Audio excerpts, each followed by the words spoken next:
One of my favorite British sitcoms is being remade by American television, which has me in the cold sweats. Because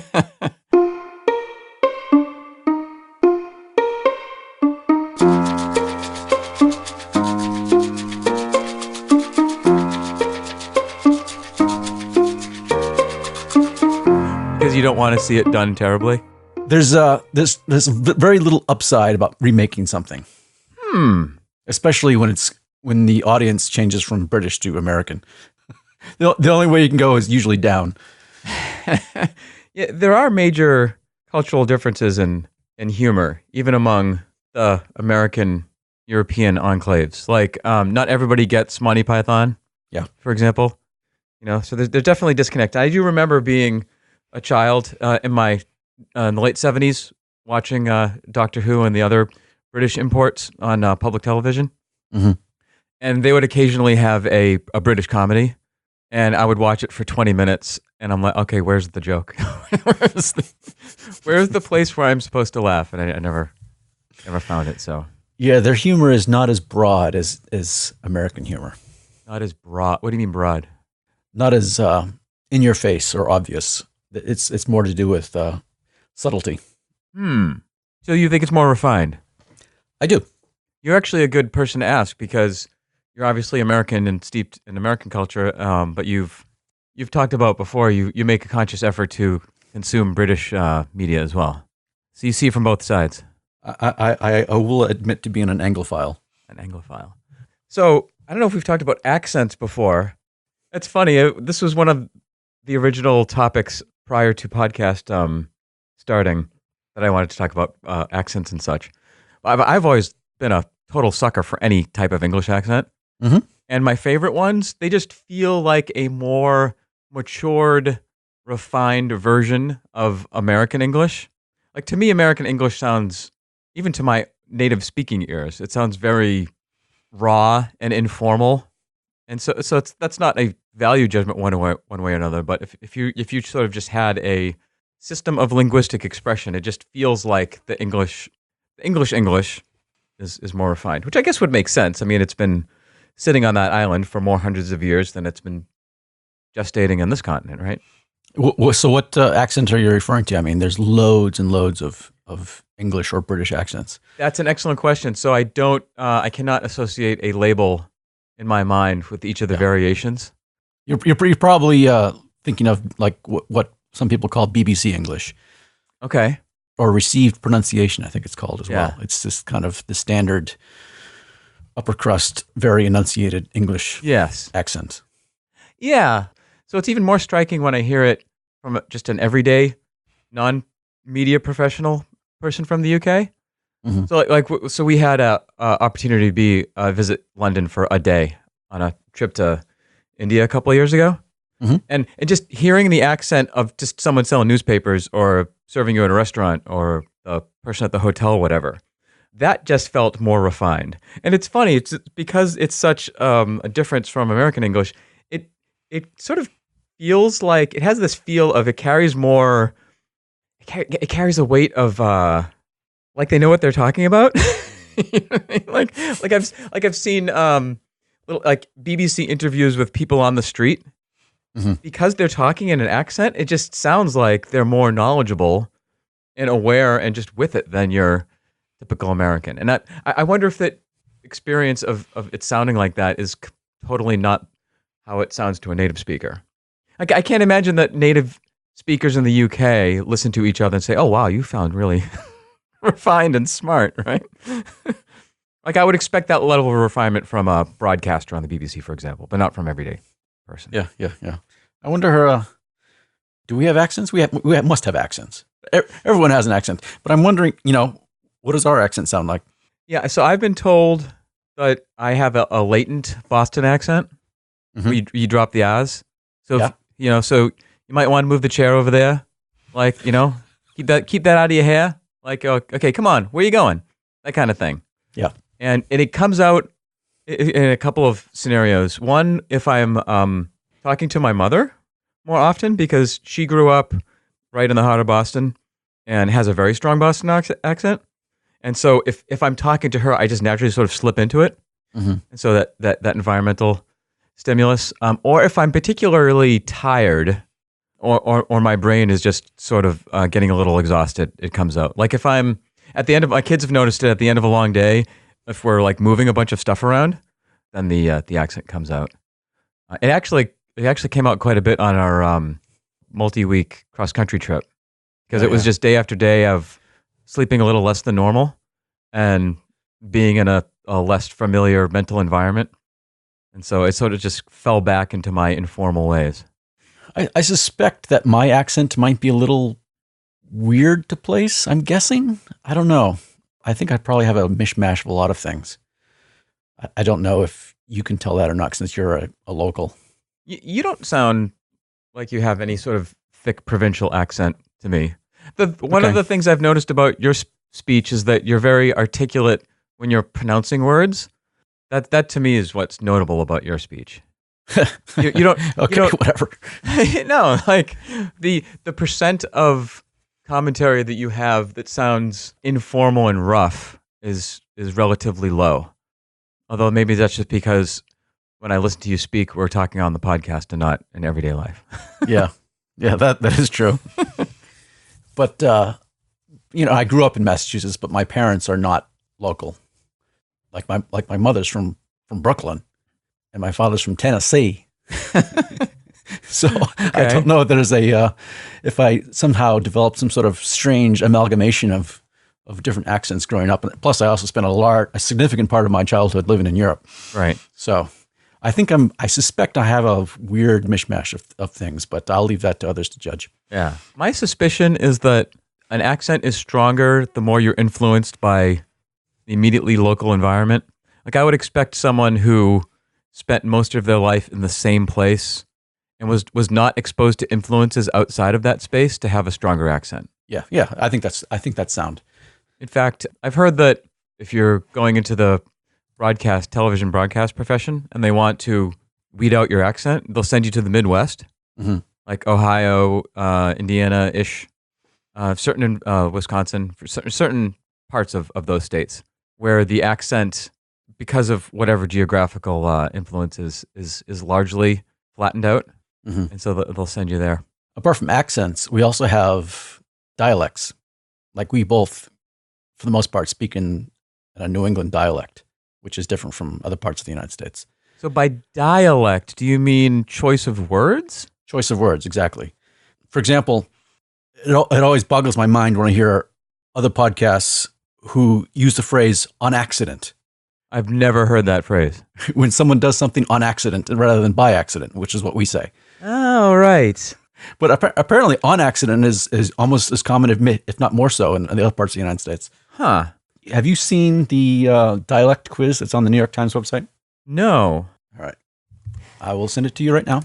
Sending me a link. I'm sending you a link. There you go. Oh, that's fantastic. It's titled How Y'all Use and You Guys Talk. and it's a way to, you answer 25 questions and is basically able to pinpoint exactly where in the United States you're from based on your dialect. Oh, that is fantastic. Hey, Tom, let me ask you this, because I haven't looked through all these questions yet, but when you bring this example, this is the one that I find the most fun. Actually, there's two, but the first one is, and listeners can try this at home, when you are in a building and you go up to a little machine where you pull a lever and then water comes out for you to drink, what do you call that? Yeah, that question is in this quiz. Oh, all right. And if you answer it the way we would answer it, it will pinpoint us exactly where we're from in the United States. So my mother would call it a bubbler. It's a bubbler. Yeah, right. Apparently only like Rhode Island and Eastern Massachusetts uses that word, and some certain part of Wisconsin, apparently. That's fantastic. Yeah, the other big differentiator is soda or tonic or pop or Coke, depending where you are. Yeah. And Coke is apparently one that emanates from Atlanta, because that's where the biggest worldwide distribution of Coca-Cola bottling company is. And I love tonic, because tonic is ultra provincial. It's like, there's like maybe 20 square miles northeast of Boston that says tonic. So if you run through all these questions, it'll tell you exactly what your dialect is and what part of the U.S. it thinks you're from based on certain words. That's pretty fantastic. So what you're saying is if I'm using Skype or some other social media service that's able to use an AI to track my speech recognition, it can then pretty much know exactly where I am and just track me from that. Yeah. The other word in this quiz that will pinpoint us exactly is the word used for a circular intersection. Oh, yes. Rotary versus traffic circle? Right. Or roundabout, as they're called in Europe and the UK. So if I'm going to choose just based on musicality, I'm going with roundabout. Absolutely. It's rotary here, but it's roundabout. That's what it should be. Yeah. We just got a new roundabout in town. Oh, very good. It is the preferred way to have two roads intersect. Yeah, that does seem to be the state of the science. Have you seen the Magic Roundabout in Swindon? No, but I'm already booking my tickets to it. It sounds lovely. All right, let me Sending me another link, are you? let me see if I can send you another link. This is a roundabout. This is like a professional roundabout in the UK. Professional. Yeah, they don't mess around with their roundabouts. Yeah, right. Here you go. You'll like this picture. Oh, that's fantastic. Oh my God. So, all right. So this roundabout is getting meta on itself. Exactly. It's a roundabout of roundabouts. It is a roundabout of roundabouts. It's one enormous roundabout with 5 smaller roundabouts within it. So this is handling traffic from like 5 or 6 incoming roads with multiple entrances and exits. That is so fantastic. So one can imagine this meta process just endlessly repeating on itself. Are there roundabouts of roundabouts of roundabouts? Oh, you mean nested within each other? Yeah, dude. Like, how deep down does the rabbit hole go? Well, this isn't the only roundabout this in the UK. So I suppose the whole system is a roundabout of roundabouts of roundabouts. True. Okay, I'm putting on my task to-do list to design a roundabout of roundabouts of roundabouts and see how meta I can get in one picture. Roundabouts of roundabouts. Can you remind me to do this? Because I do like some good data viz. That is fantastic. Now, I'm looking at this snapshot that not only shows the roundabout of roundabouts, but all the cars flowing through it. Yeah, and one thing to note here is that the central roundabout travels in the opposite direction of the orbiting roundabouts. No way. One goes clockwise, the others go counterclockwise, or anti-clockwise, as it's known in the UK. Oh my God! All right, I have to get there. Have you ever seen this in action? Have you ever driven through it? No, I have not. I'd like to. That looks like fun. You could get lost in there for hours. Big Ben Parliament. So the thing that's notable about this is that, of course, it's a point in time, so who knows how actually coordinated it is. But it looks like this musical, harmonious dance of the spheres here. Like everyone is just doing exactly what they're supposed to do. Have you ever driven in the UK? Yeah, I have, yes. Okay. Do you find that UK drivers are able to navigate roundabouts more effectively than US drivers? Oh, absolutely. Absolutely. It's part of normal driving there. I mean, Massachusetts drivers can handle rotaries because we have them around here, but it's always funny when you see out-of-towners come to Massachusetts because roundabouts are pretty rare in the other parts of the United States. So you get lots of confused and befuddled looks. Isn't that terrible, by the way? So the rest of the road intersections in the country are like living in the dark ages? Well, they have a lot more open space, you know. Yeah. All our roads are really cramped and paved over cowpaths. So around, I don't know if you're a traffic management expert, Tom, but you have opined on certain other traffic things in the past. Are they appropriately used? Are they efficiently applied to urban environments as well? Because I'm thinking something like New York City, that's like this total grid, right? And so you have a gajillion lights where things have been laid down in a grid. I'm wondering if it would be possible to install, even on a limited level, sort of micro rotaries. I'm pretty sure they have roundabouts in urban environments in the UK. Yeah, in fact, as I say that, in our brief walk through London, I saw a couple. Yeah. Obviously, it's the most efficient way to handle traffic coming in from several different directions at once and maintain a speed of travel that doesn't rely on traffic lights. Right. But I would presume that in the future years, as self-driving cars quickly replace human drivers, that roundabouts would would quickly follow suit as the most efficient means to direct all that traffic. Eh? Oh yeah, I mean, with self-driving cars, you don't even need traffic lights. Right, exactly. Yeah, I suppose you could eliminate roads altogether. Just pave the whole thing over and gosh, we're pretty far afield from the remaking of UK comedy shows. Have you ever seen The Office, both in the UK and the US? I have, yeah. And what's your opinion on both? The original is superior, vastly superior. Really? Yeah. Because I would consider the US Office one of the best US comedies of all time.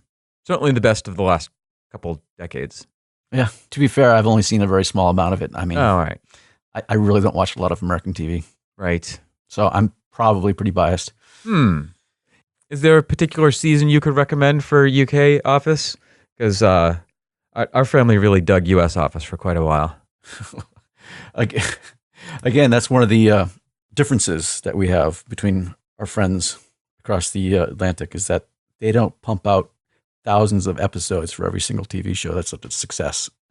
I think there's only been 2 series of The Office, and they're each like 6 episodes each. Oh, really? Yeah. Huh. So is that structure more common in the UK? I'm thinking of like, I don't know if you've watched Sherlock at all. I have, yeah. So that became quite popular in the US, but it was strangely received for its structure at first because each of their quote unquote seasons are like 3 episodes of like movie length. Right. Where in the US you would expect 24 half-hour episodes or something. Yeah. So is that more the common approach? Especially with the BBC. It's quality over quantity is always seems to be the preference. Again, with the more refined, matured version, eh? Correct. What if all that will go by the wayside as everyone's micro attention span gets swallowed up by technology and social media and podcasts? Throw that in there. Yeah, right? Hey, you're not part of the solution, Tom. You're part of the problem. So if we've gone this far and I haven't even mentioned what the show is I was concerned about. That's right. Let us rotary roundabout circle back and take that exit. What show are you talking about, Thomas? Perhaps one of my favorite British sitcoms, The IT Crowd. I have heard the name of this show, and I... All right. I'm going to really show my terrible memory here. I was about to say, you know what? Somebody recommended this show to me as something I should check out. And now I'm realizing that somebody was you. Probably. It's. I could watch it over and over and over again. It's just, I think it's just fabulous. The IT, is it any analogous entertainment experience in the U.S. that would give people a feel for what you're talking about? Is it like The Office for IT, or? No, it isn't. It isn't similar to The Office at all. Is it because you're you work in the IT field, and so it's like stories from those fields that people who do that kind of work would totally get? Yeah, it's partly that too, yes. But it's also created by the brilliant Graham Linehan, who's one of my favorites. He also did Father Ted, which is another fantastic comedy series. What did you say his name was? Gremlin Hen? Graham Linehan. Okay. He's an Irishman. Oh, okay. He's supposed to be involved in this new American remake, which is the sliver of hope that we have for it. But oh, all right. But I get the feeling that NBC just wants another version of Big Bang Theory, you know? Oh, there's a really popular British sitcom that involves nerds. Let's import it and see how much money we can make off of it. Yeah, it's just the wrong attitude to take. Yeah, Big Bang Theory, for those who don't know, is a geek sort of. The main characters are geeky, but it has a much different traditional American sitcom feel to it. Yeah. I actually haven't seen it too much. I can't stand it. You know, it's funny. So here we are, episode 26. We haven't hit Big Bang Theory either. It's funny when people I don't know or I know lightly ask me what I watch for TV. One of the first things they ask me is, "Oh, you must love The Big Bang Theory." Yeah, no, because you're a geek, right? That's not how it works. So on the surface, the character is very steeped in geek culture. Like he's gone to Renaissance fairs, he plays D&D, he has mathematical equations and Spock and sci-fi on his shirt all the time. So what is it about it that you don't particularly dig? Well, again, I haven't seen a lot of it, but the impression I get from it is that the joke is not that they're doing anything geeky. The joke is that they are geeks. Hmm. I don't think it perpetuates a positive view of geeks, to be Like honest. they're laughing at them, not with them. Exactly. Hmm. Whereas a better example of a show that has geek humor in it, that is something that appeals to geeks, I think, is something like Futurama. Yes. Yeah, I love Futurama. That has excellent geek humor because if you're a geek, you appreciate it and you laugh at the dumb jokes. Whereas I think with the Big Bang Theory, if you're a geek, you're the butt of the joke. Right. Interesting. Well, I mean, we all have our flaws and foibles, you know. We can't be too full of ourselves, right? Right. And there's a certain level of that in the IT crowd too. I mean, the main characters are real geeks, and they are the butt of the jokes occasionally, but they're also, the humor is a bit more sophisticated, I think. Well, cool. You've given me a couple of shows to check out here, Tom. The IT crowd. Yes. And the original Office, you're saying is Yeah, I mean, if you haven't seen the original Office, I mean, that's a must see. awesome. I will check that out, sir. So Tom, I'm putting down my smartphone here and turning off the volume as we're recording. What, were you texting the whole time we were just talking? Yeah. I don't actually pay attention when we talk. I got my email to check. I got my Facebook. I got my Twittergram. I got my Insta posts. Got to get those dopamine hits, you know? So we talked many episodes ago about my consternation with finally acquiring a smartphone. Yes. Yep. And that discussion happened right after you were effusive in your praise for social media. What?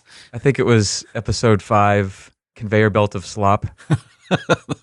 Effusive, yes. Yes. More like effluent. Yeah. So, I've continued to have a healthy dose of hesitancy in my engagement for various things with the phone, whether that's games or communication or social media and such. Yeah. And I've also observed its evolution with my kids as well, because they're teenagers, and so they're all at different sort of stages of adoption and integration with tech. So like one of my kids has a smartphone and these social media. Another one doesn't have a smartphone, but they just acquired social media, and his parents were sort of trying to manage, what the right place to allow that to happen and to what degree. So I found it interesting recently that there have been several updates in terms of what Facebook is doing with their platform. Mm-hmm. I mean, because they got a lot of blowback for the whole election Russia hacking fake news business. Right. We talked about that before. Yep. And and this is a ginormous. I mean, Facebook has over 2 billion users. Wow. Is it that high? Yeah. So that's quite the percentage of people on the planet. And they are still by their own statement and design, a growth first company. Right? And they're a company, so they're dollar driven. So I found it interesting that there's been a little bit of pushback. So there was a link I sent you where one of the former executives by the name of Chamath Palihapitiya, I am getting that correctly, was slightly critical. And so his quote was, "I think we've created tools that are ripping apart the social fabric of how society works. The short-term dopamine-driven feedback loops we've created are destroying how society works. No civil discourse, no cooperation, misinformation, mistruth. You are being programmed." That's quite an oops. Right. So I had to check the quote first because it sounded like, oh, is this Tom? Like, Yeah. it seemed reminiscent back there. But so this from somebody who created it, and I won't go through all of them, but there have been a number of other early Facebook engineers and executives who have expressed similar levels of regret. I think initially from the political fallout of the fake news business, but also in terms of how it affects just people's usage and attention. And I was particularly intrigued by the dopamine-driven feedback loop, because that's not the first time that this has been brought up with social media and other bits of tech. And so I was doing a little research on dopamine as like a neurotransmitter. So are you familiar with dopamine? Just casually. Sort of the current state of understanding of its function in the brain. So originally, decades ago, as awareness of just neurotransmitters and brain chemicals first started to arrive, dopamine was sort of lumped in as this simple, it's the pleasure chemical, because Right. during high pleasure activities, it was seen to be at high levels. During eating or reproduction or other stimulating activities, you'd see high dopamine levels. But the more recent feedback research in the last 10 years has been that the dopamine is really about seeking for a goal, seeking and understanding more than it is the achievement of the goal, right? And so dopamine will increase as you are trying to explore and understand information about your environment, and you get this sort of feedback when new information comes in or when you learn something new about the environment. And from an evolutionary standpoint, this is fairly understandable. It's evolutionary advantageous to go out in your environment and understand how things are operating such that you could then predict, right? Oh, if I go down this path, I'm more likely to be jumped by a bear than if I walk down this path. Gotcha. Right. Right? Yep. And so if you learn new information, your brain says, I want to encourage you to learn new information. Therefore, I'm going to give you this little dopamine hit that you're good. Interesting. Yeah. I'm getting a little dopamine hit right now. There you go. Exactly.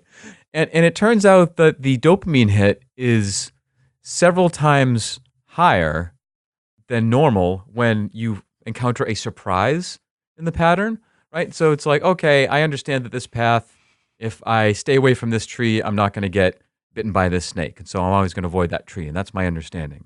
And so you avoid that tree and you go foraging in this bush and you get attacked by 3 snakes. So that blows up your preconception of what you thought this pattern was. And so the really important piece of information in order to try and unlock the secret of how this system is operating, such that you can then utilize it in the future for your own survival. I think of dopamine as like a highlighter of information. And it says, hey, you need to incorporate and remember this. And so I'm going to incentivize your attention to use this information. Yes. And that breaks down with Facebook because no one needs that information. So social media certainly intentionally exploits this dopamine mechanism, but so do things that we might be more familiar with, like the slot machine. So if you imagine somebody gambling, there's been this kind of conception of the gambler as someone who is addicted to that huge payoff and is desperately trying to work the system to have some amazing end game. And I'm sure that's true for some people, but what a slot machine, the way that it's coded and programmed more is to create this system that is encouraging you to find at a really abstract level, encouraging you to feel like you are about to understand the pattern, right? It's like, oh, I pull the lever 17 times in a row and then I get this little reward. And then I pull it 17 more times in a row and I get a slightly bigger reward. And so it's, if I pull it 17 times again, I'm going to get even, and then all of a sudden on the 8th pull, you get a really big reward. Whoa, really surprising. 3 or 4 times the dopamine hit. Now I'm really hooked. Yeah, and they're designed to give you just enough reward to keep you playing, but not enough to not have you lose money in the long run. Exactly. And there's all sorts of little tricks that a slot machine will use, like fake rewards, where all the lights sort of go off and the bells and the sounds, even though you only won like an 1/8 of a coin, right? And yet it's effective not because people are stupid. That people are afraid. I think there's this misconception about addictive behavior, whether it's slot machines or loot boxes in video games or the addictiveness of Reddit or Facebook.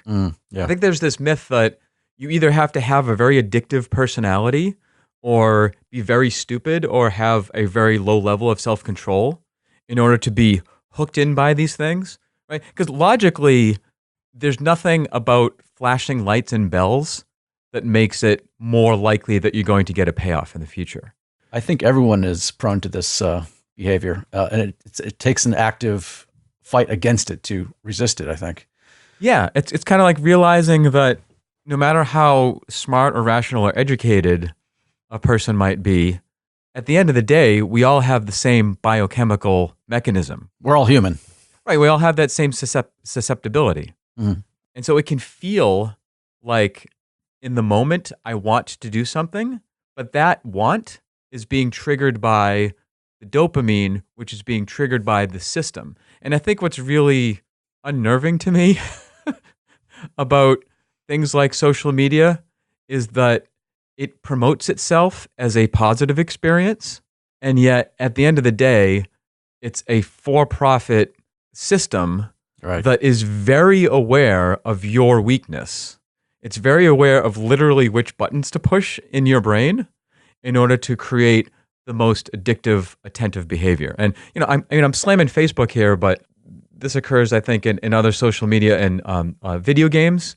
And it's funny. I think there's even a distinction to be made in the world of video games between something like sitting down on an Xbox and playing some adventure game versus a smartphone game. Like, I don't know if you've ever played Candy Crush or Bejeweled, some of the more popular ones today. And these are sort of based on the same ideas like Tetris. I'm sure you've played Tetris. Yeah, I've seen what you're talking about. Yeah. So, these are all games of like shape manipulation and patterns, and there is some level of strategy to it. But what's been specifically focused and honed in on by the software engineers is getting this exact balance point between making it feel like you can discover the pattern, therefore the optimal strategy that is going to unlock the system for you, and then sort of pulling the rug out from underneath you and showing you some big surprising thing that happens that then dopamine hits you up again to say, oh my gosh, I need to rethink this pattern. And this isn't a conscious process. When you're moving a block in Candy Crush and it lights up and gives you this little dopamine reward, that's not your conscious thought process, but it's absolutely the mechanism that's happening. And it's endless. And you'll never get to the point where you have figured out the code that is driving Candy Crush or what is presenting to you on Facebook or what's presenting to you on in the loot box, because it's ultimately driven by mathematically randomized generators. Yeah. Right? I've played some of those games up to the point where they start trying to sell you those dopamine hits, and then I bail at that point because you can see where it's going. But a lot of these social media networks, they start off, with good intentions, and they provide useful experience up until the point where they realize, oh, now we have to figure out a way to make money, and then that's when the corruption comes in and taking advantage of people. When they realize they have to balance their bottom line and start making profits, then that's when the whole ecosystem starts to corrupt itself and degenerate into the conveyor belt of slop, as we said before. I mean, because there was like a 6-month period years ago where Facebook was actually useful. Right. And then they realized, oh, we got to do something to make money now. Okay. Yeah, I mean, I think any of these things at a very simple level are just systems of power and control.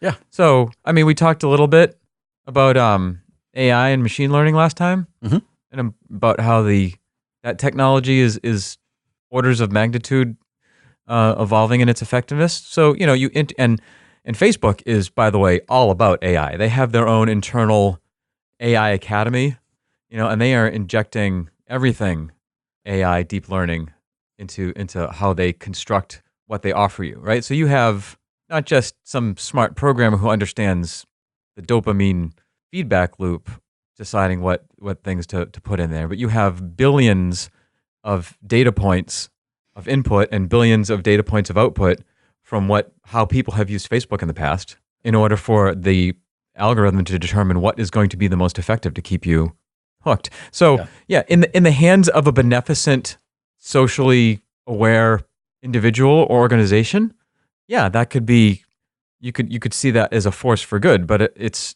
you can't blame a company wanting to be profitable. I mean, that's the nature of the company. It's like when we create a system that incentivizes profit, we can't be surprised when the system tries to profit off of people, right? Right. It's the scorpion and the tortoise again. Exactly. It is in the nature of corporations to maximize profits. Right.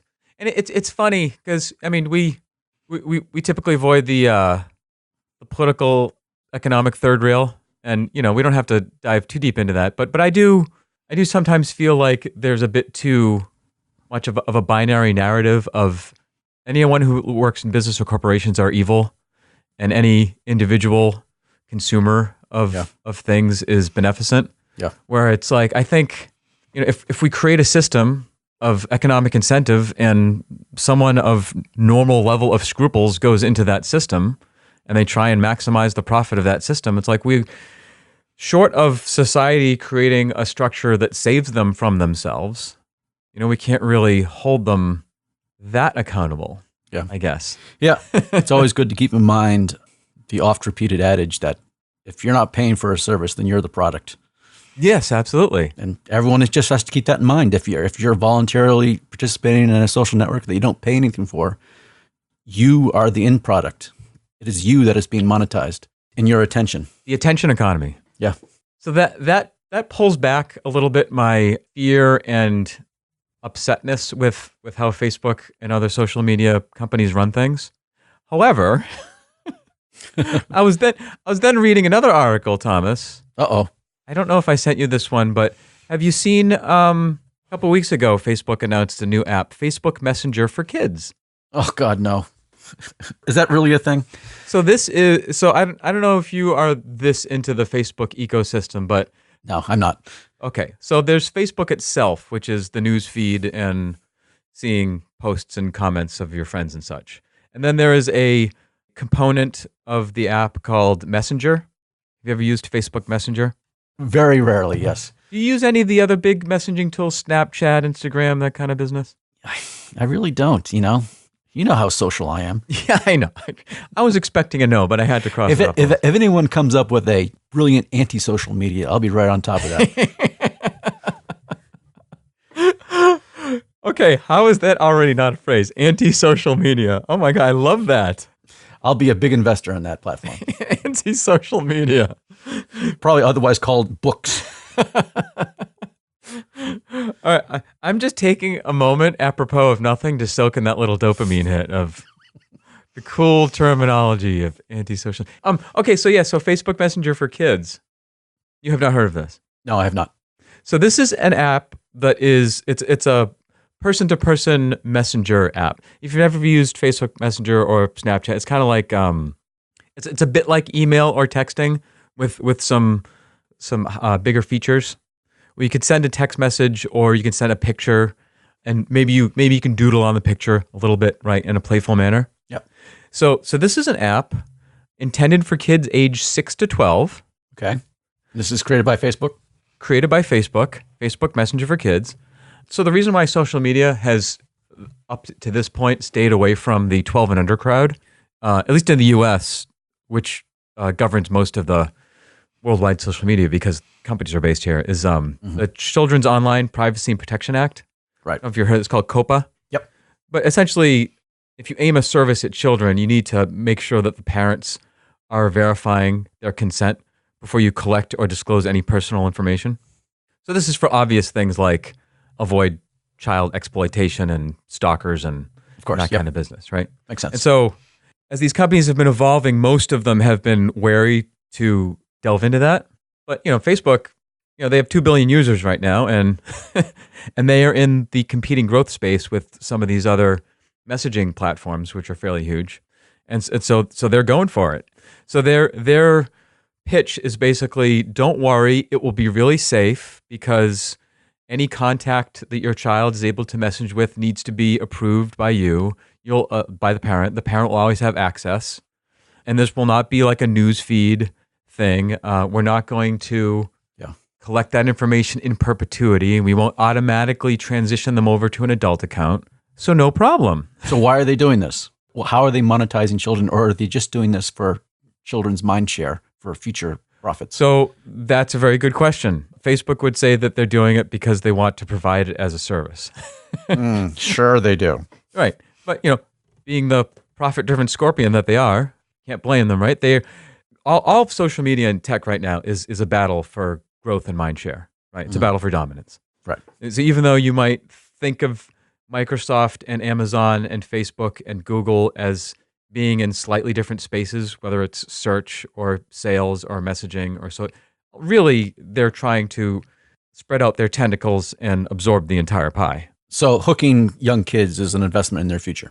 Yes, and there's also, and so I don't want to speak out of turn, but they're absolutely collecting that information on the kids, Which they can sell to toy companies and stuff like that. Exactly. So you can, sorry. So even if they don't use it to market advertisements to your kid, they're absolutely collecting that information. And yes, it hooks you at an early age into the ecosystem.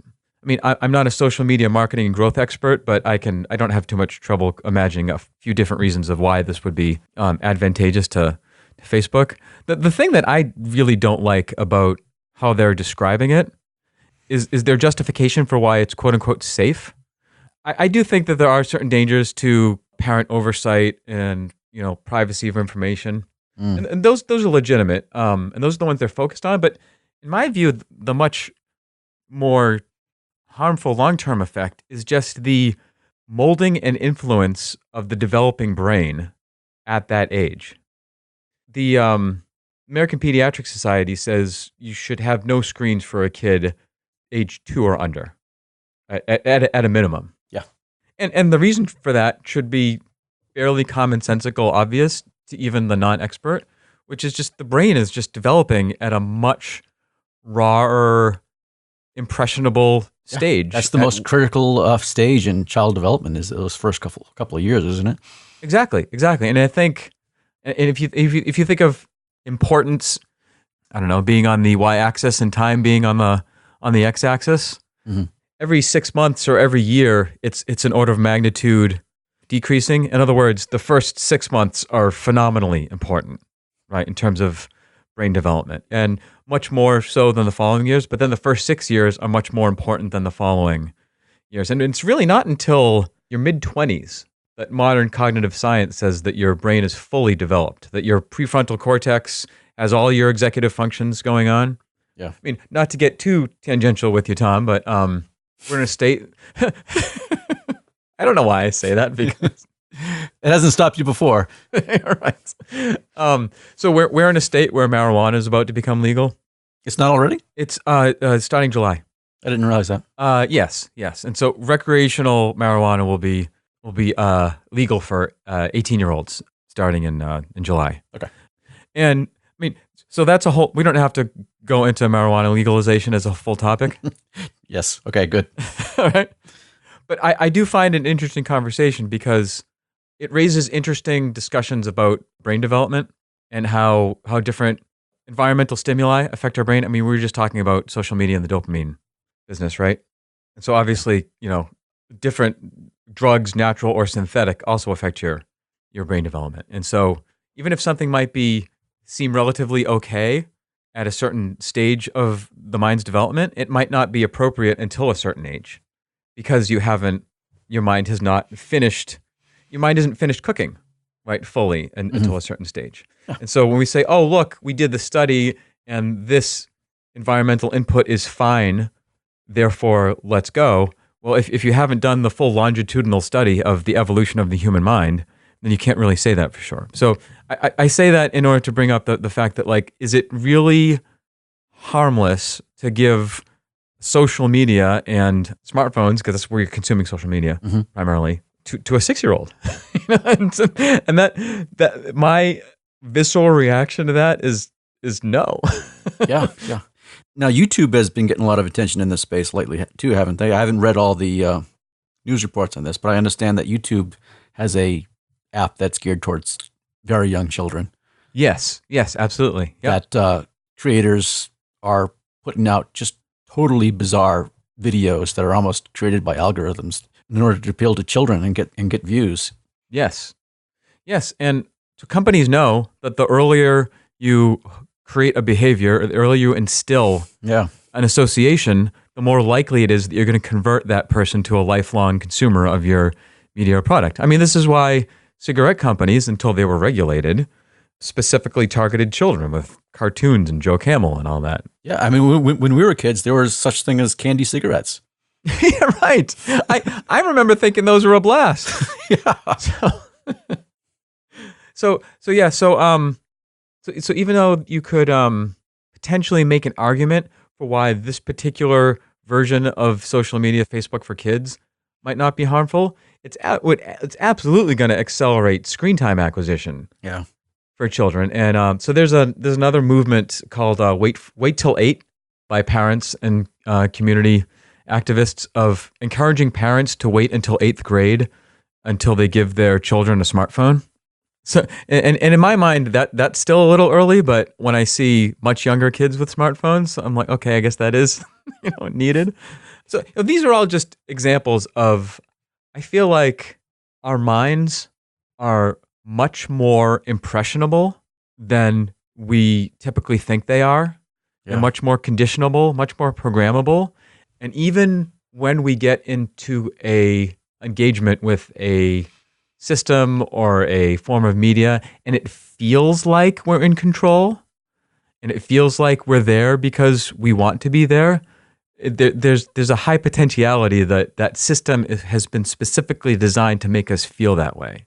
Yeah. And so that's not really what you want to be doing. You have been hoodwinked into feeling as if you have that illusory nature of selective control. It must be a constant struggle for parents to push back against these corporations going after their children. So much so, I think probably many of them just give up. It's absolutely too hard of a struggle. Absolutely. No, that's why I think there's a big, I wouldn't call it social pressure, but kind of a convicted by the jury of your peers phenomenon that goes on with parents. At least I've experienced this, where if you do something, if you are just strung out one day because you haven't slept in 3 weeks, and you give your kids junk food just to get them through the afternoon, if other parents are doing it, you feel okay about it. And really, I don't want to be too harshly critical of parents. The other thing about parents is that it's a time of really high demand, and when you are at your weakest point. This is the other thing that I guess roils my feathers up about this a bit, is that parents for the most part are in a period of when they're at a relative period of willpower weakness. Yeah, they need all the help they can get, and if a miniature screen can take care of their children for 3 hours, that's 3 hours they get back in their day. Exactly. And I mean, I'm not going to claim to be a purist and say that I never let my kid watch TV when they were younger. That I never gave them candy in order to get them through a cranky afternoon. But it's a battle. Yeah, it's a battle, and it's about trying to create habits of activity for yourself, and for your children when the influences that are preying on your environment are operating in the opposite degree. It's a lot easier to establish a habit in a conducive environment than an environment that is working against you. Yeah. So I do get a little concerned about that. So it's easy to dump on these platforms, Is there any ray of hope that we can latch onto? So I do think, like many other aberrations of technology since the internet has come on the scene, I do think it's a genie in the bottle situation where we're not putting it back. We have to adapt to the new normal. Exactly. We're not going to all of a sudden unfake fake news. We have to understand how we can deal with it. I was reading a couple of summaries of this, and that's so what are ways you can combat it? And there was kind of a common theme. So one just very practical example for if you are, say, wanting to be less addicted to your phone is just if you have to accomplish something, or you want to be in some space where you don't want to be addicted to your phone, just put the phone away. It sounds so simple, but to make a conscious decision of, I'm going to take my phone and put it in my sock drawer at home, or I'm going to leave my phone at home. Yeah. I mean, it's literally an experience of anxiety now for many people to leave their phone at home. Mm-hmm. You're leaving the house. Oh my gosh, where's my phone?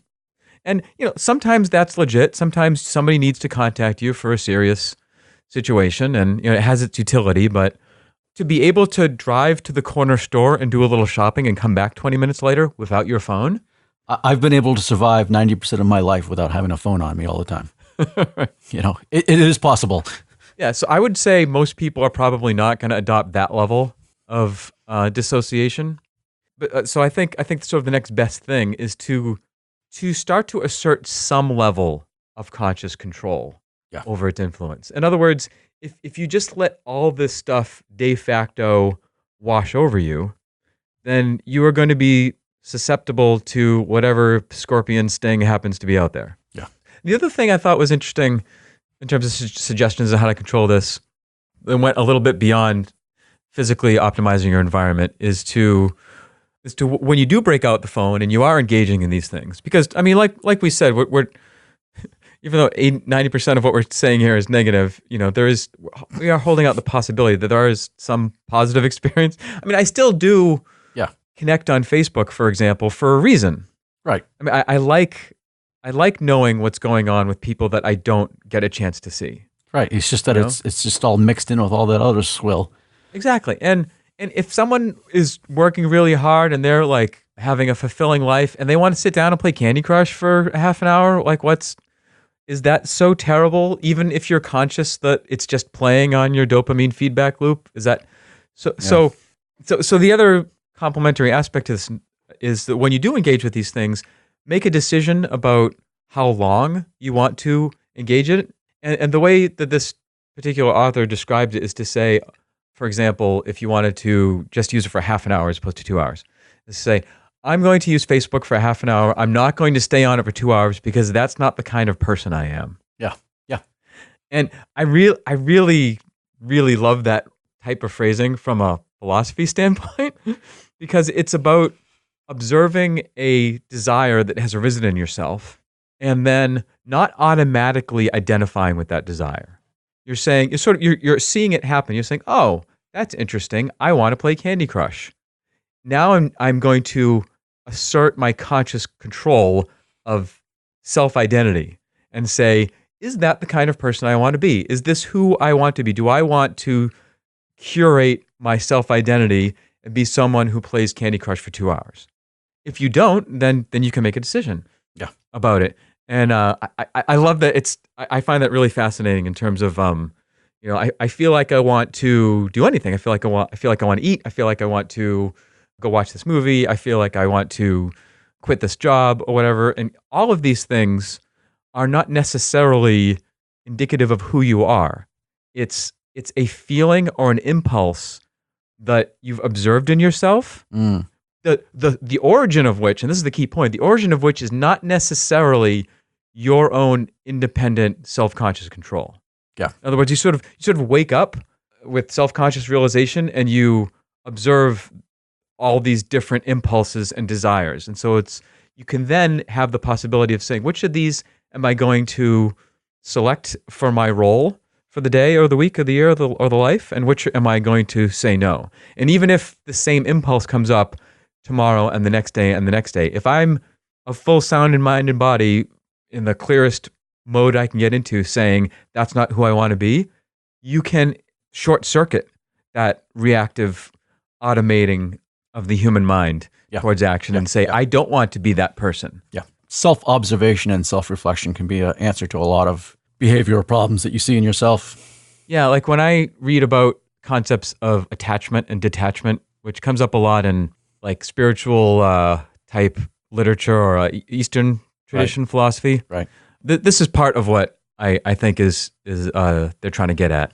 Know thyself. Yeah, and it's okay to be in a role, to be engaging towards some goal or in the fulfillment of some desire, so long as you are not identifying with that role. To be in it but not of it.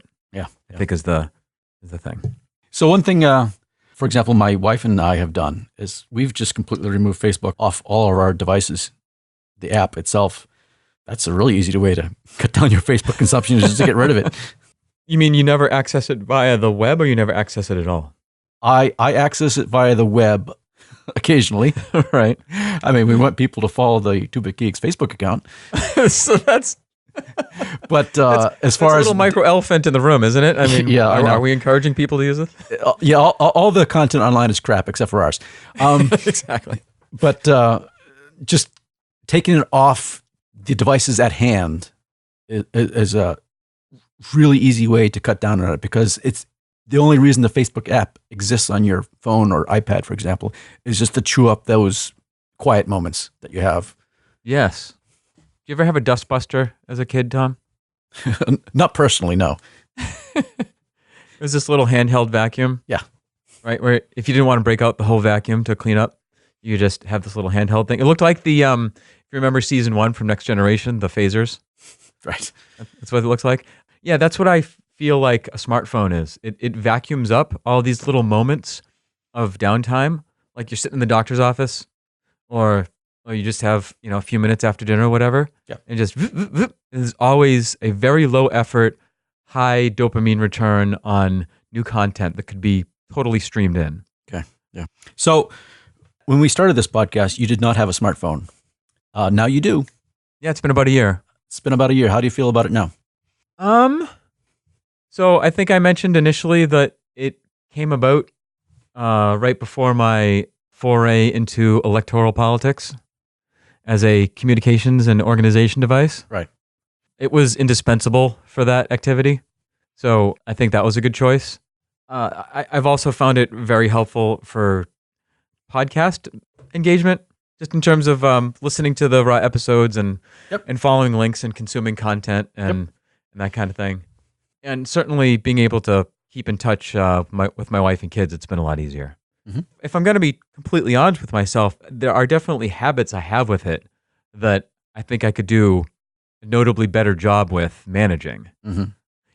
And this happens both with Facebook and Reddit, but it happens more with Facebook. I don't know if this is just me or the nature of these two social media platforms, but I do find if I am in a moment of relaxation or tiredness and I just want a few minutes of one of these things, there's kind of a rise and fall of what I feel is the quality of the engagement, where I'll open up Reddit and I really enjoy the first 5-10 minutes or so, and then I find it hard to get off. Yeah. And so I sort of keep scrolling and I mean I'm not proud of. There've been some moments on Facebook where if you were to watch what I'm doing, it looks really mindlessly scrolling through the feed.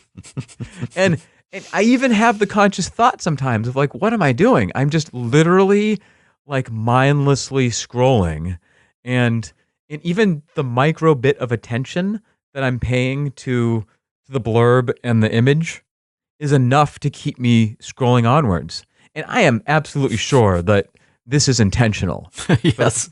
For the Facebook people, I mean, they know exactly how people consume the content on Facebook. They know to the microsecond when people are swiping, when what gets people to pause and what gets people not to pause. And this is just being nitro injected with AI, right? Yeah. Something I saw on Twitter the other day. I don't know if it was real or not.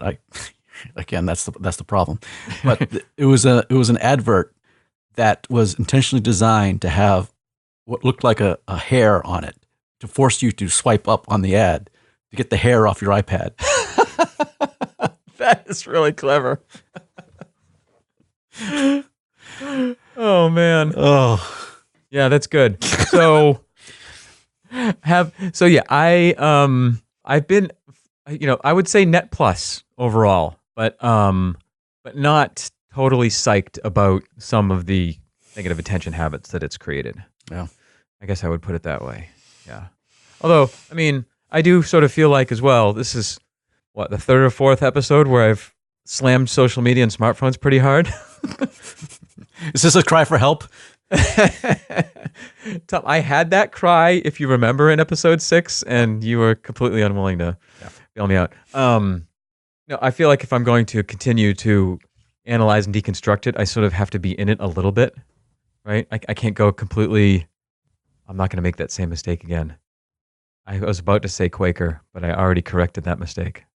Luddite, thank you. If I'm going to completely criticize technology. So, so I will continue to have the phone, I believe, continue to dip my toes in the waters of various technologies. Yep, as well I mean, I'm an active user of Twitter. Even though I don't use Facebook, I use Twitter a lot because I find it easier to curate and get a better, more positive experience out of it. But then again, Twitter, I think, hasn't really figured out how they're supposed to make money yet. So maybe that's why the experience hasn't been as corrupted as Facebook has. Yeah, I have not been motivated to engage in Twitter curation. And to me, it seems like finding a good app and approach to curating the stream is like the secret sauce of enjoying that platform. Because right now I just go right on the site and it's this massive volume of tweets, and it's like, how do I get the signal from the noise here in terms of quality? That's part of what I like about Reddit, is that I like going on with the crowd that does not know me curating the content. Now, I particularly enjoy the comments. I wish there was a much easier way to filter the highest rated comments out of a post without having to collapse every thread. But yeah, I find that rewarding. Good stuff, Tom. Check out 2-Bit Geeks Facebook page. If you dare. If you dare, absolutely. So one of the reasons why I like podcasts is that they are, for the most part, decentralized. They are not controlled by any single platform vendor. Right. Pretty much everyone has equal access to audience. So far, yes. So far, right. It's one of the few remaining communication methods that aren't controlled by big corporate silos. Like it's hard to get your message out on Facebook without spending money. Yes, absolutely. Right.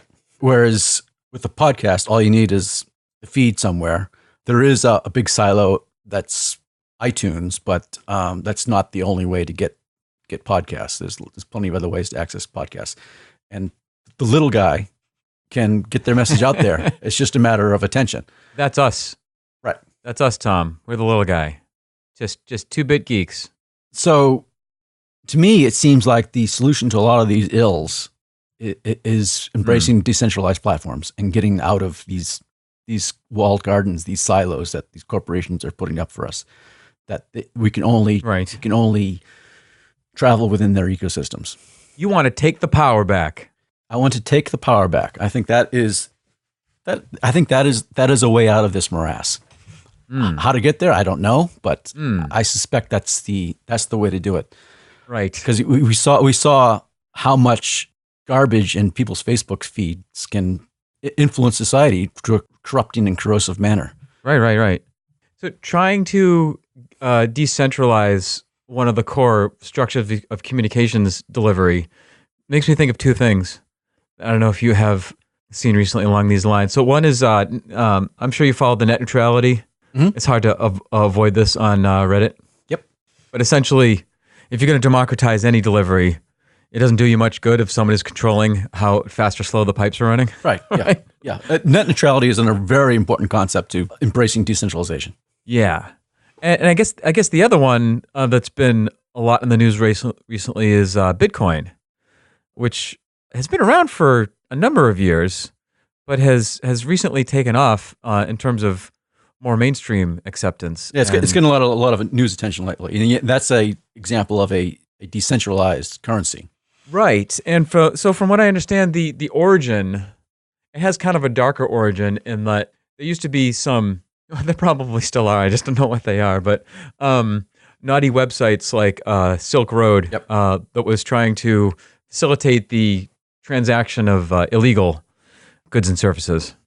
And so if you're going to do a black market like that, you need a way for the money to be hidden and not controlled by legal entities. And so from what I understand, is this right? The PedCoin arose out of that. It didn't arise out of that. It's just that after it was created, that was the first kind of widely viewed use case of it. Since it was a currency that was decentralized, it could be used to fund illicit activity because it was fundamentally untraceable. Right. But it wasn't designed for that purpose. That was just a side effect. Right. It was immediate. The opportunity to utilize it for that purpose was immediately seen. Right. Right. Because it is built on the fundamental of full anonymity of the user, and then the rules of the system being enforced in a decentralized manner. Right. I guess we should probably take a step back and describe the essence of PedCoin. So, I saw this in the news several times, and it got a lot of press because you can now trade in PedCoin futures, which is a legal way to bet on the future price of Bitcoin. Right, because apparently Bitcoin is a very volatile investment. Yes, which is understandable given its newness and hard to understand technology. So, Tom, I have to admit, I tried to understand this for weeks and it mostly failed. I think I have a better understanding now, but it took quite a bit for me to get a handle on this. And so I sort of broke it into two pieces. One is what is the very bare bones of what you need for any kind of shared money system? And then two, what do you need to enforce authenticity and security of that system? Yep. And for me, the first part of what a money system is much easier to understand and grasp than the second part. How so? So when I think of a money system, money is simply what someone will accept for a good or service. Yeah. It's a representation of value. Yes, and so if you think of the early years of transactions between humans, you'd actually give them something of value in exchange for something else of value. Barter. Right? So I will plow your fields if you give me access to your water. Yeah. I will, and then a little more refined, I will give you this block of gold if you sell me 100 bags of grain. And so even though that's like one step removed, it's still gold itself. The thing itself still has value in and of it. You're still giving something of value for value. It's still bartering in a sense. And then paper money is the initial abstraction where unless you're actually taking the bill and burning it to warm yourself, which we don't recommend. Right. The only reason that somebody accepts that for something really valuable is because of their expectation that when they take that same paper and give it to somebody else, something they want, there's some central authority that's guaranteeing its value. In other words, everybody agrees that we will value this as in representing the value of actual things. Right. It's a social agreement. Right. So before we get into security and thievery and anonymity and all that, if at the very basic level, all anybody did online was say, hey, I have a text file on my computer that says how much money I have. And now I'm going to go and say it's $1,000 and say I'm going to go to Amazon. Oh, and okay, I want to buy this book, Amazon. And I'm going to send Amazon an email and say, hey, Amazon, I'm going to change the value of $1,000 in my text file here to $900 to buy your $100 book. Would you mind just adding $100 to your text file? And Amazon was like, oh, totally, sure, thank you very much. And that was it. That would work totally fine. And that's all you if you don't have to account for nefarious actors. Mm-hmm. If everybody was going to get along and not thieve each other, that's all you need. Yeah. It requires trust. Right. So that's all you need for online. So when people say digital currency, I think it's the complication comes in the next part about how you secure and decentralize the security of that. Because a money system itself does not need security. What we need security for is from people. Right. So obviously the problem with the money system I just set up, let's call it PedCoin. The problem with PedCoin is it relies on the honesty of every person. Right. Which you can't do in the real world. Right. So there's a problem of saying how much do I have in my account and how much did I pay that person and how much is in that person's account. Yeah. If I went to buy a car with PedCoin and I said, oh, how much PedCoin do you? Oh, I have 30,000 PedCoin. All right, here's your car. I'm relying on your honesty. Yeah. So the reason why we already have digital representation of money, when you log onto your bank account and you see a number there, you don't actually have 1,000 physical dollars in your house when you log on to your bank account and you see 1,000 digitally displayed for you that is digitally stored by your bank. Mm-hmm. Right? You have a central authority, which is your bank, which is further relies on a central authority of the U.S. government to say that we all agree, everybody, that this is the way to do it. Right. And when you put in your credit card at Amazon and Amazon takes the payment, that works because the consumer and the business both agree that that's actual money, and we rely on that central authority in order to say, yes, this is Ped, and this was the amount that Ped gave to Amazon. So that's the brilliance of Bitcoin, because, and this is why a lot of people are excited about it, is because they figured out a way to create a digital currency that does not require a central authority. It provides trust through the design of the system itself, such that transactions are permanent and immutable and can't be changed. And there's a computationally sound implementation of value within the system itself. Yes. So people are excited about this, about decentralization, because one, it frees you from that single point of political failure, not just if a government fails, but yes, of just people, what people trust. Right? You can imagine that if you control the global ledger of money and transactions, that's quite a bit of power. and is that fair? And so there's obviously many people who feel otherwise. And with Bitcoin, that global ledger is decentralized. It's controlled by everyone equally, but it is kept secure through encryption and computational trust. Yeah, and the other big advantage of decentralization is that the one or two centralized authorities are no longer skimming a percentage off the top. Yeah. Or that percentage that's getting skimmed off the top is micro infinitesimal. Yeah. And so you eliminating the middleman from the transaction is a big win in this sense. So the first sort of layer that I think I understand, but how this all works is just the basis of anonymity, which is enforced through encryption. Mm-hmm. So we probably don't have the expertise to do a whole bit on encryption and cryptography, but if you are a math geek, and you should definitely geek out in cryptography, this is in addition to like deep learning and AI, this is a very fruitful world. Yeah. But basically the way, to describe it simply, the way encryption, the most common form of digital encryptions work is that it's generally a computational math problem that's very easy to go one way, but extremely difficult to go the other way.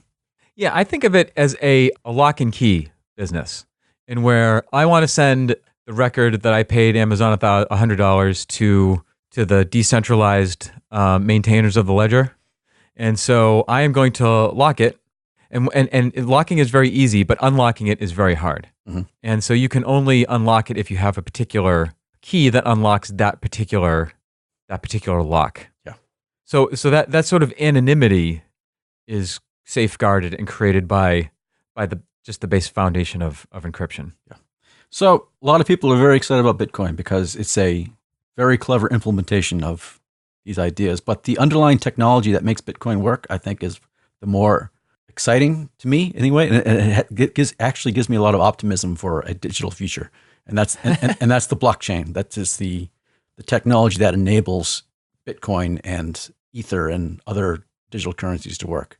Okay, excellent. I'm excited to hear your explanation of this, because this is where my understanding fell apart. So I give $1,000 to Amazon, and we sort of solve the anonymity problem with encryption. I send this off to, and so my initial understanding of this blockchain. Yep. So blockchain is the entire history, the entire sequence of all transactions, that is payments from one account to another, me to Amazon, in history. For everyone in the entire system. It's a distributed ledger of all transactions. Right, and copies of this are held by multiple individuals across the globe, called maintainers. Copies are distributed between everyone that uses the system. Oh, all right. So it's not just a number. I was under the impression there were a number of super users called maintainers that have this blockchain transactional ledger record, but it depends. If you're accessing Bitcoin through a exchange or through some service, they can hold the distributed ledger for you. Right. You can just as easily access the distributed ledger directly with a Bitcoin client on your computer. In which case, it would download the entire ledger to your computer itself. So at this point, now that we've solved the anonymity problem, the problem here that this blockchain is trying to solve is, why couldn't someone just fake the ledger and add 10 grand to theirs if they wanted to, and just lie about it? That's the really clever bit. Okay, you're on. It's called a blockchain because it's basically a chain of blocks, and each block is a kind of a package of transactions. And the clever bit is that each block is created through a intense computational calculation that requires a lot of processing power to create the block. And it also contains a hash of the previous block in the chain. When you say A hash, hash is you're the software developer. A hash is a fixed length string of characters that is created computationally from a larger set of data. Like you could take the complete works of Shakespeare, create a 24 character, for example, hash out of it that is uniquely connected to the unique works of Shakespeare, such that if you changed any character within the complete works of Shakespeare, it would change that 24 character hash. Or you could take a one single word like dog and create a 24 character hash of that and have the same characteristics. But it would be completely unique to that initial input of data. in other words, a way to create a uniquely identifying digital signature. Right. So so each block of transactions in the chain, if that block contains a hash of the previous block, then every block in that chain is immutable. It cannot be edited, because if it does any change anywhere along the line, it makes all the rest of the blocks invalid because the hashes don't match up. By immutable, you mean it can't be changed. Right. There's a huge swath of coding interest in JavaScript about immutability that we won't go into. Right. So when you have a Bitcoin balance, like if you look up on your computer and say, oh, I have 16 Bitcoin, there's no record anywhere that says that you have 16 Bitcoin. What it is the sum value of all the transactions in the entire blockchain from beginning to end that are referencing your particular private address in that blockchain. So it adds up all the transactions, and then what you have at the end, that's your balance. And so since you can't change anything in that blockchain, you can never change your balance without adding another transaction to the chain. So this is it's a technology that provides what central authorities provide to a monetary system. It provides trust. It provides the authority that makes the whole system work, but it does it in a decentralized manner using complex encryption and computational gymnastics. And it's just a brilliant idea that can be applied to not just currency, but to any decentralized system that requires trust. For example, a news feed. Okay. We are plagued on Facebook by fake news, by sources of information that we have no ability to verify whether they're true or not. A blockchain for news could provide that. If there was one centralized ledger of what the true news was. Not centralized, decentralized, but Decentralized ledger that everybody agreed? that everyone agreed that, I don't know how it could work, but there's got to be a way that you can use blockchain to provide trust and value to other things besides currency. And one of the things that we desperately need that for is facts, is news, is information. Okay, so a few thoughts. One, I think we're a bit away from that, because I think that people agreeing that 6 + 7 is 13 is a lot easier than getting people to agree who interfered in the election. I think knowledge is a bit fuzzier, even when you get to incredibly well-researched and evidence-based conclusions like climate change.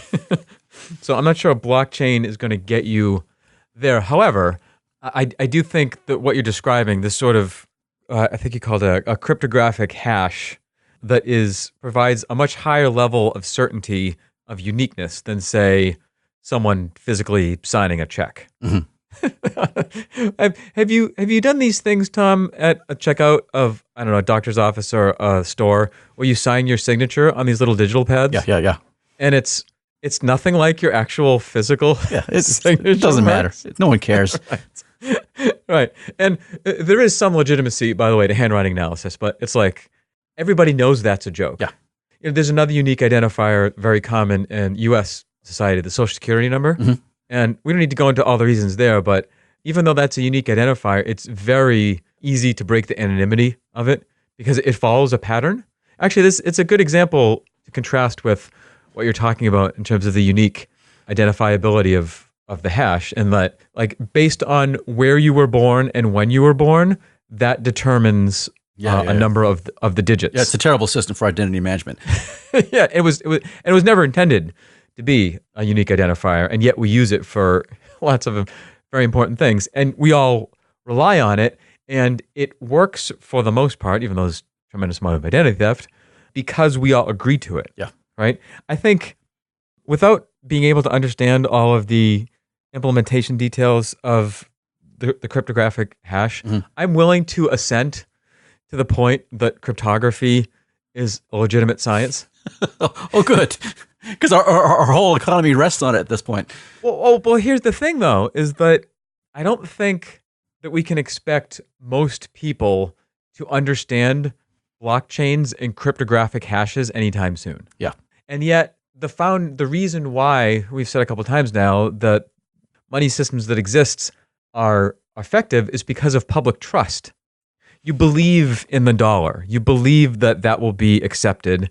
You believe in that function of money. Yeah. There's a human comprehension thing about it. And even though you maybe don't understand all the technical underpinnings of how that all works in terms of how much reserve funding banks actually have to have and how the treasury prints money and all that business, you accept it. Yeah. People drive cars even though they don't understand the inner workings of the combustion engine. Yeah. And they rely upon it. So this is so foreign and so hard to understand.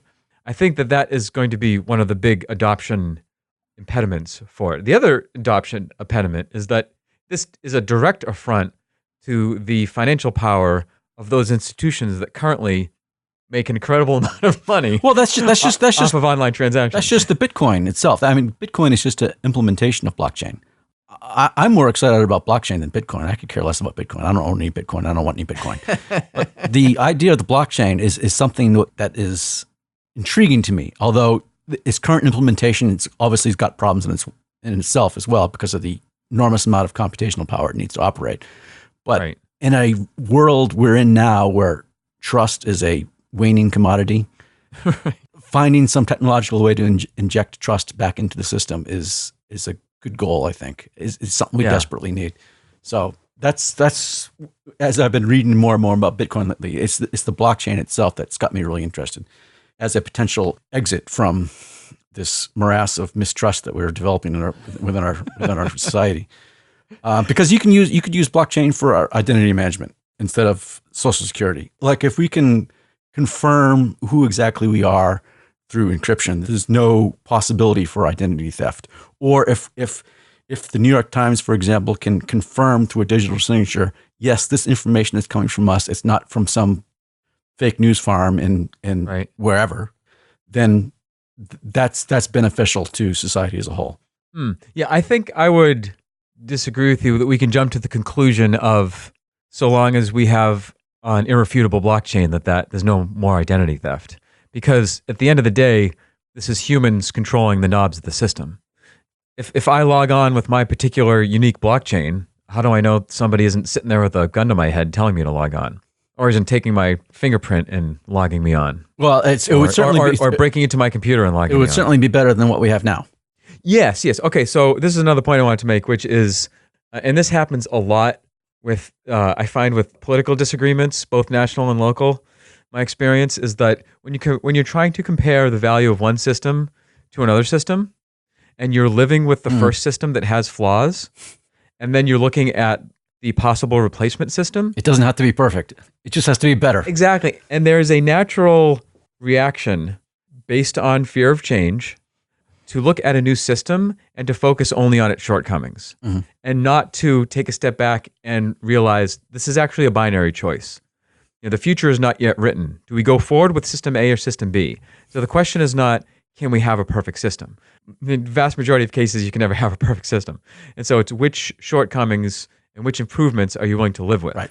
And if there are those that have a self-interest in preserving the previous system, then they are going to hammer as hard as they can on the shortcomings of the new system, even though perhaps in the big picture analysis, the shortcomings of the new system are far outweighed by its improvements. Yeah. So I think that's a social engagement issue. And to get the nerds off my back, I know that blockchain is not a perfect implementation of these ideas.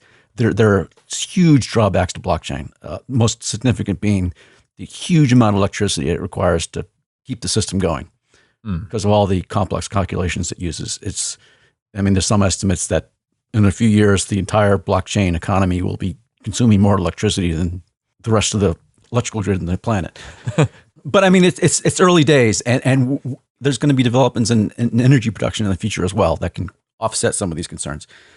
Certainly, if we're able to convert a large part of our power grid to renewable energy, that makes the cost of doing high processor-intensive calculations, it brings down that cost. Yeah, I think there's enough. So I do not think we have reached the last order of magnitude leap in processing power. I mean, Right. we think about electronics when you instead of using transistors or lower or bits, what actual physical thing do you use to encode the bits of a processor or computer? Yep. You think that you could possibly use atoms or molecules or even below atoms, subatomic particles. Then the number of your processing capacity just becomes ginormous. That's a lot of paper clips, dude. Yeah. So So yes, yeah, and I also think at the end of the day, you think, oh, what's going to happen with Bitcoin? This is strongly and clearly solves such large parts of the current approach to solving these problems of anonymity and of authenticity of the transactions. It's another genie out of the bottle situation. When you think of what is going to happen to Bitcoin, I think I can guarantee that it's not going to be, oh, Bitcoin didn't succeed, we're back to the basics. Like this, however this evolves, this is going to. I think this is the next evolutionary step in monetary transactions. yeah, for sure. yeah. I have no idea whether Bitcoin's going to be around in 5 years, but I'm pretty sure that blockchain will still be used. Are you sad that you didn't set up some 2-bit computer to chug along mining Bitcoin 20 years ago so that you could be a happy, well-endowed camper these days? In the early days of Bitcoin, it was a lot easier to quote unquote mine Bitcoin, Right. which is the computational method that gets new Bitcoin into the system. Right. It's a lot more difficult to do it now because it requires a huge amount of computational resources. But when I first heard about Bitcoin, it was like maybe 6 years ago when it first started appearing in the computer press, and I got briefly interested in it, and especially in the idea of mining Bitcoin, but I never pursued it. I'm sure if you called them up and said, hey, I meant to do this, Yeah. they would just cut you a check, right? Well, I would much rather have just not done it than had done it and just lost my private key like so many people have done since then. Oh, really? Yeah. You read a lot of horror stories from people that have got into Bitcoin mining 6 years ago, got like 50 Bitcoin, and then just lost their private key because it was basically valueless at that point. Aw, that's sad. Well, how about to honor them, we will give them a free subscription to 2-Bit Geeks. How's that? I'd be happy to do that. And 10,000 PedCoin. PedCoin. So Tom, just to wrap a bow on this, like I find this really interesting in terms of the geek technical implementation of it, and also its touch points to some of the other topics that we mentioned and societal evolution of technology adoption. Ultimately, though, the only reason we need it over PedCoin is because it's a human evolutionary problem, right? I mean, when we reached the point, and I'm not talking about people walking around being saintly. I just mean people walking around not wanting to rip each other off, right? Like, you don't have to dedicate your life to the betterment of others in every aspect, theoretically possible. But if you slam into somebody's car in a parking lot, you leave them a note. Yeah. You like somebody needs some help, you help them across the street. You find a wallet, you turn it in. Like that level of people treating each other with a base level of respect. When the species evolves to that level, then we won't need any of this. Yep. So, PedCoin, powered by warm fuzzies. I'm going to post some PedCoin online in the show notes, and any of you are free to copy that off, and let us start the foundations now. Because Tom, I think it is important to try and inject the current iteration of the system with as much compassion as humanity as possible, but there's no telling where this is going to peter out. So we have to lay the foundation for the generations that have come ahead of us. And they'll be looking for those text files in order to buy those books from Amazon. Right. So we have to give them something now. All right. So our advice is to sell your Bitcoin futures and invest heavily into PedCoin. Absolutely. Every subscriber gets a free PedCoin. How's that? For a limited time. Restrictions do apply. For a limited time. Yes, I did.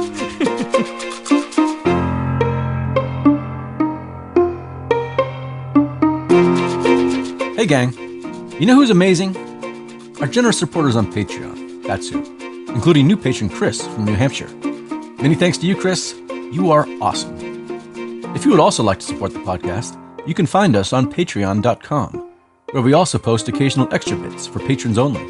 For example, we just recently posted a mini podcast episode where Ped interviews the mysterious Brother X, both before and after seeing The Last Jedi for the first time. Be sure to check it out, and as always, we thank you for your support.